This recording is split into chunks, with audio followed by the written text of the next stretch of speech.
Yes, to answer your question, was the longest I've ever waited to do a conference call. Did the day go as planned for you, or did you expect to do more? How do you think you made out? No, I think it went exactly as we expected. We'd been receiving a lot of calls on Justin Braun, so we expected that we would be able to move him.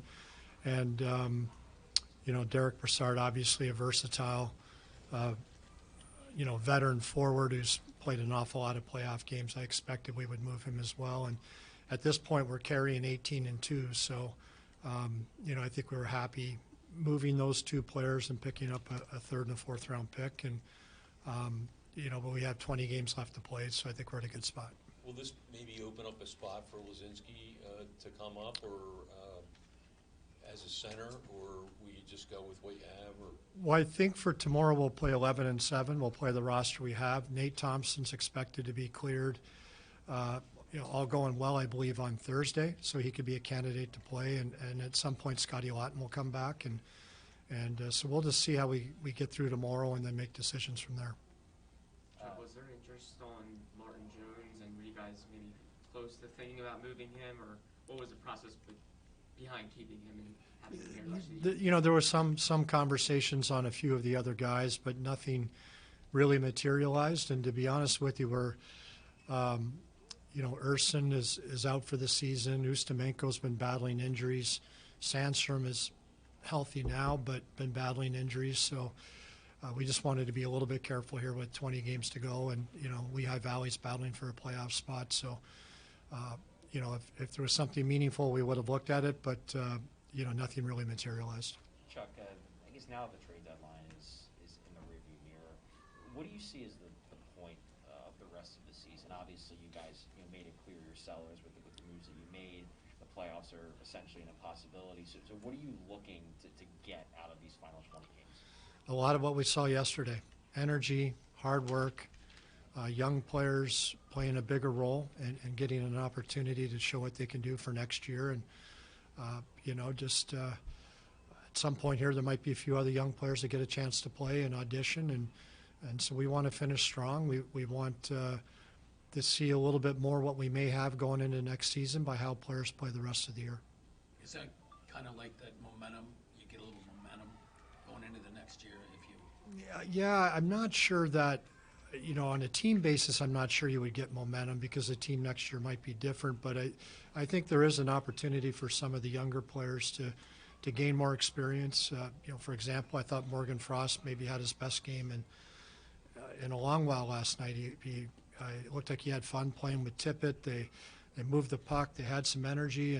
And so for young players like that to maybe get an opportunity to have a bigger role because Brassard's not here, or young defensemen to play a little bit more because Braun isn't here, you know, those are the opportunities that are hard to get sometimes in the regular season, and these opportunities are presenting themselves to many players. I'm sorry. Are you sending any guys down like Frost on paper so they're eligible? We sent Willman and York down on paper, so those are our first two recalls. Yeah, Tippett and York are third-year pros, and to me, they've paid their dues. So at this point, they'll be with us for the rest of the season.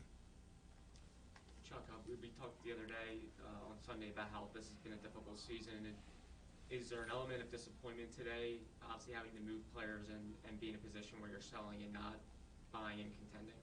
Yeah, definitely. I spoke to Justin Braun for a while today, and you know, Justin gave us 3 great seasons and gave us everything he had every night, and a quality teammate, a quality veteran, and a great pickup for the New York Rangers.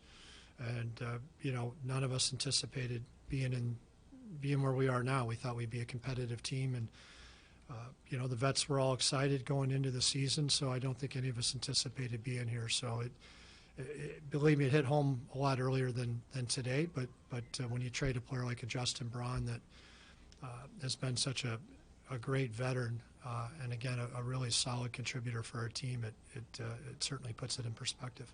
Chuck, you said that the day today went exactly as planned. What were your expectations for the market given the number of buyers and sellers, and how did that meet your expectations? I think it's sort of what we expected. You know, I wasn't sure on Brassard, to be honest, just because he's been injured a bit. He's been playing well and he's healthy now, so I wasn't sure what to expect there, but I knew there would be interest in Justin Braun, and so I think things sort of went as expected. You mentioned Scott Lawton. Has he been cleared, and will he make this trip, this 5-game trip? He's going to make the trip. He's feeling much better. He's skating. He still has to pass his neuropsych test, so you tend to want the player to be completely asymptomatic and feeling good before you do that. So I anticipate sometime over the next week he'll take that, and if he clears that, then it's just a question of speaking with him and making sure the medical people feel good about him returning. So I would think there's an outside chance he could play before the end of the trip. If not, I would suspect he'd be available for the Toronto game. All going well. You said yesterday, I think, that before the game that it was sort of a learning experience when you were making these contacts and so forth with the Drew process. Will that sort of lay the groundwork for the off season here a little bit, that you maybe made some contacts and laid a little bit of a familiar connection? Yeah, I hope so. Again, a lot of good conversations, and I have a pretty good feel for what teams are looking to do going into the summer. Things will certainly change over the next month or two, but the one thing about the trade deadline, maybe with one or two exceptions, you basically speak with every team in the league, and so you get a good feel for what they're trying to accomplish. Chuck, you mentioned a couple minutes ago about the rest of the season, a lot of it being about giving young guys a chance. Looking at that, I guess, what's your balance between giving those young guys a chance, but also Mike has talked a lot about the idea of instituting a culture, changing mindsets, things like that. Because I guess you could call up a bunch of young guys and just stick them in the lineup, but is that going to be what's going to happen, or is there still a balance of you guys are trying to do something in terms of trying to focusing on winning games versus development, I guess? Well, focusing on winning games, I can't speak for Mike, but if you play hard and play the right way, you have a good chance to win games, as we saw yesterday. I think one of the bigger, one thing we're going to have to balance is Lehigh Valley, won both games on the weekend. They're trying to fight back to get into the playoff race. They're only a few points out. So, there's opportunity in Lehigh Valley for some young players to play big roles and get an opportunity to help that team. So we're certainly, for right now, this is the 18-2 we have. There might be some college free agents that get signed, and so it could change. But, Lawton and Thompson will be back at some point. So there's a couple veteran players that will come back. And, I think you have to keep that element of competition, keep everybody honest. But, clearly for the players that are currently on our roster, they have a big opportunity to show what they can do. So you would expect guys like Frost and York's playing on the top pair right now, even before Braun got traded, and Frost is now in the top 6. Do you expect that to continue as long as they deserve? Yeah, that'll be up to Mike. I don't know if Frost will stay in the top pair the whole time. Certainly, moving Braun creates an opening on the right side that Cam is ably filling right now. So we'll see, but obviously, I certainly expect Frost and York and Tippett and Konechny and Farabee and all these kids to get a pretty good look here and play bigger roles. And in the case of a guy like Konechny and even Farabee, I know Mike challenged him yesterday that it's their time to take on a little bit more leadership too. And they're guys that they've been here a long time now, especially Konechny, and it's time to not follow and maybe to set the example. And I thought both were outstanding last night, not just because they got 2 assists, but I thought their effort, their energy, it looked like they were enthusiastic contributors last night. So that bodes well for us. I know you were real high on Jerry Mayhew earlier in the year, and Mike had been playing on the third line a lot, third and fourth line. But can you talk about the decision to put him on waivers? Sure, Owen Tippett. Yeah, but obviously there were other players, fourth liners even. You could have put somebody else on too. Why was Jerry put on? You just didn't think he had a future here? Or? Well, Jerry's 29 years old. On the right side we have Konechny, we have Atkinson, we have just picked up Tippett, we have McEwen, we have Bobby Brink coming. We have Wade Allison coming. So, you know, to be honest with you, going forward, we have some young players that we're focused on right now. And we thought this may give, I was pretty confident somebody would claim him. And I thought this might give Jerry an opportunity to stay in the NHL for the rest of the year and hopefully get some meaningful minutes for his career.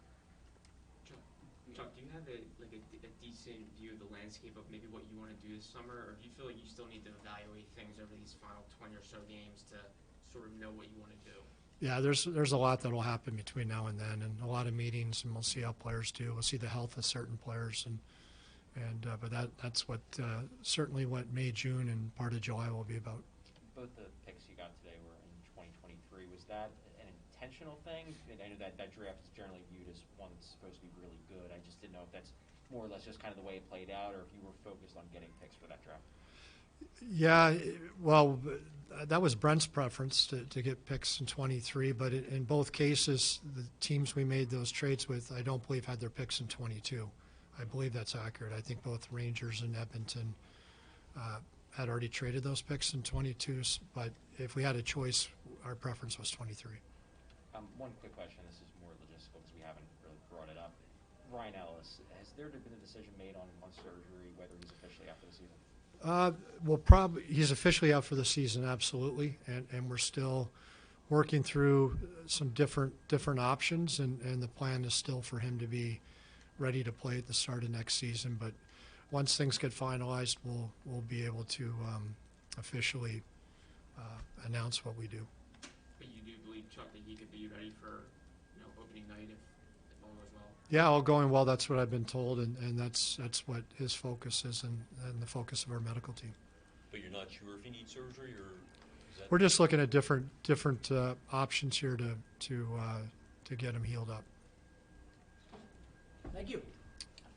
Thanks, Chuck. Thanks, sir. Yep. Thank you. Thank you, everybody. Thank you. Sorry for the wait again.